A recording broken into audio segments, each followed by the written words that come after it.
Devastating news for Carolina. Panthers wide receiver Kelvin Benjamin has a torn ACL and will miss the entire season.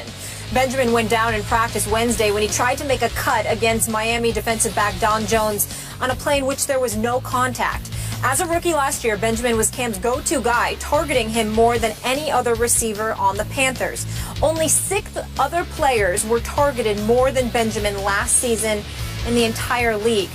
Stephen A., what impact will this have on Cam? I think it's going to be a devastating blow because I think that I essentially view Carolina as pretty much having 2 weapons. Him and Greg Olsen, both of them 1,000-yard receivers last year. Olsen, your tight end. Kelvin Benjamin is your primary receiver. They drafted this kid, Devin Funchess, but, again, you drafted him. He's a rookie. You don't know what he's going to give you. And I'm looking at a Ted Ginn Jr. who returned. I'm looking at a couple of the other pieces that they have. They've got guys that, like a Jericho Cotchery or somebody, got to probably have 1 year left. This is the way that they're being viewed. And so when I look at it from that perspective, this offense was clearly going to be about Cam, about Kelvin Benjamin and Greg Olsen. And the fact that Benjamin is down leaves them minus a significant weapon. And when you add to that the fact that you've got a defense that's no longer ranked number 2 in the entire NFL like it was a few years back. They were 21st last year. I just look at it from the standpoint that Cam really has an immense amount of pressure placed on his shoulders, where with the new contract, the pressure of it all and whatever, he's going to literally have to be a do-it-all kind of guy. And it's just a shame that you got a young stud like him with all the capabilities that Cam has, and he's got to be out there on an island essentially by himself with little to no artillery to really have at his disposal. It's just it's an unfortunate situation, to be quite honest with you, and I think that Carolina is going to suffer even more. Remember, they're coming off a 7-8 in one season. They weren't that great to begin with last year, and I'm really wondering what they're going to be able to do now. I'll give you it's a blow, but I do not think it's a devastating blow. And you mentioned Devin Funchess. I'm a fan. And I know he's a rookie, but so is Kelvin Benjamin. He can play. Yeah. Funchess every time. Again, you know how I am. I just watch the game, flip back and forth. Every time I flipped on a Michigan game, it seems like for the last 3 years, Funchess jumped off my screen. At the Combine, he ran 4.7. They said he dropped too many balls over his 3 years. I think he had 20 combined drops. All I know is he just kept making plays, and he's 6'4", 225. Kelvin Benjamin, 6'5", 245. So is he that? No, he's not that. But I think he's going to be pretty good, even as a rookie. I think he'll be pretty good. We all like Greg Olsen. I agree with you, Ted Ginn, Cotchery. Do you maybe bring in an at-the-end Reggie Wayne? I don't know what they'll do. I assume they have to bring in somebody, one of those veterans still left out on the market. But here's my bottom line. I have a lot of respect for our fantasy wizard, Matthew Berry. This morning I saw him on SportsCenter saying, hey, I'm not going to drop Cam in my fantasy quarterback rankings. I have him 12th. I'm going to keep him right there around that 12th spot because Cam can do it with his legs, and it's not like he had a dynamic group of receivers to start with.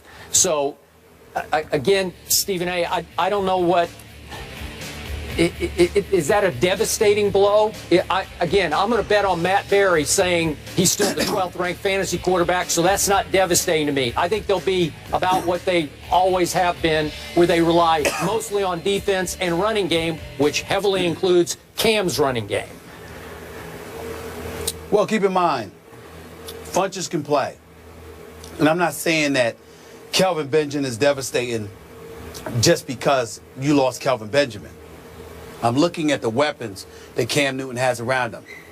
Back in the day, Skip, they had D'Angelo Williams and Jonathan Stewart. Yep. Now they just have Jonathan Stewart because D'Angelo Williams is in Pittsburgh. Yep. Jonathan Stewart has missed 20 games over the last 3 years. That's why he was splitting carries. Now that the primary workload is going to be placed in his shoulders. Well, if you were missing 20 games over the last 3 years, which is an average of more than 6 a season, if you were missing those games when you were splitting carries, how are you going to do now that the workload is primarily on your shoulders? And so when I look at it from that perspective, again, you need a bevy of weapons, and I don't know if they have it. That's my concern about Carolina right now, not to mention the fact that even though I have mad respect for Ron Rivera as a defensive mind. I don't think he's a great coach offensively. Yeah. I think some of the limitations that Cam Newton has is because Ron Rivera is his head coach. I think he needs a more offensive-minded coach, to be quite honest with you, somebody who can teach him a few things. With all of that being said, I just think he's at a decided disadvantage, and he's being asked to do a lot more than he should be asked to do. And I think it's going to end up working against him. That is fair. I don't think it got all that much worse, but I agree with your overall premise. He's being asked to do a whole lot.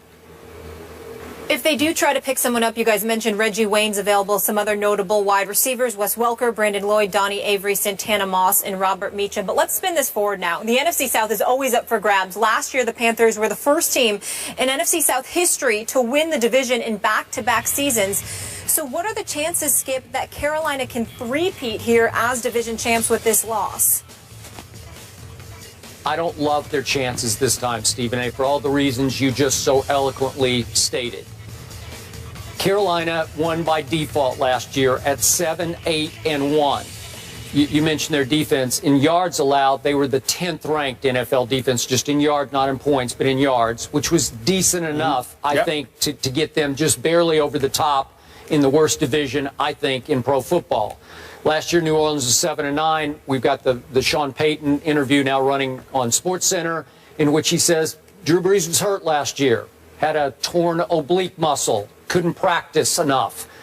He's 100% healthy this year. Does that put New Orleans back over the top, to the top of the division? I don't think so, because their defense ranked 31st last year in yards allowed, and I don't know that it's going to be a whole lot better. Atlanta has the new coach in Dan Quinn, but they were 6-10 last year. They ranked 32nd in overall yards allowed last year. I don't know if they're going to be significantly better, which brings me to the team I'm most intrigued by, the Tampa Bay Bucks, with a rookie quarterback.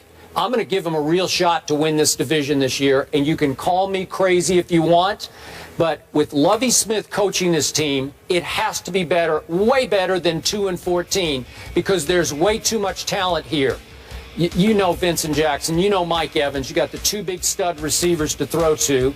I'm a big Doug Martin fan. He was nicked up last year. He still played, what was it, 11? He played 11 games. But he wasn't himself.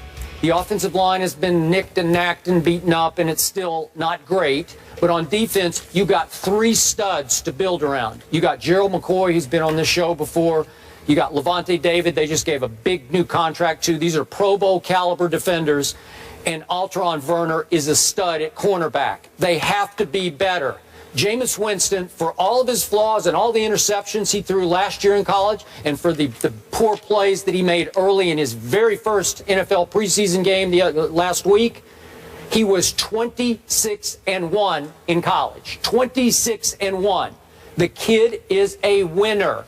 The kid has not a good mind. He has a great quarterback IQ mind. And I think he's going to adapt quickly. He may get off to a little bit of a slow start, but I think he will finish strongly even in his rookie year, which is why I am giving Tampa Bay to be the surprise team of the NFL this year. I like that bold prediction. Stephen A., since we're giving out predictions, who do you have winning the NFC South?